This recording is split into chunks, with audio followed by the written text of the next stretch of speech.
But not another doctor. Especially another doctor.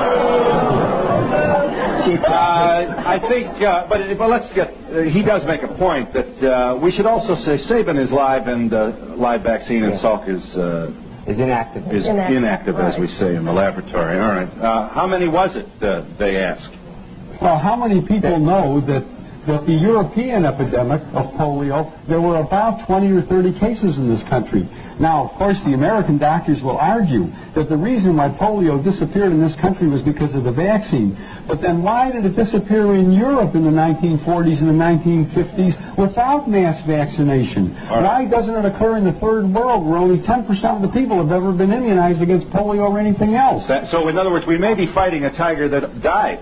That's quite correct. Ask the people in Great Britain. Ask the people in Japan who...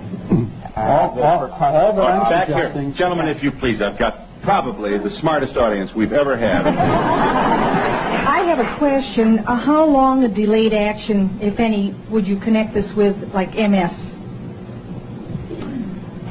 Is MS a possibility? Would multiple sclerosis be one of the possible results? As a matter of fact, there's a new publication that just came out from John Hoffman, who's a close associate of Tony Morris's, that gives the references linking MS in later life to the early introduction of live virus vaccines like measles and like some of the others that are live viruses. Now, at the present time, I would recommend that anybody who has MS or amyotrophic lateral sclerosis or any of those degenerative neurologic conditions of later life carefully review their vaccine histories. I would also like to comment to that, because in connection with my case, I've been doing some research. Let me tell him once again, Ms. Gundy, that you are a Guillain-Barré victim contracted following your receipt of the swine flu vaccination. Yes, and I am in the process of writing a book about my experience, and in the process I've done considerable research.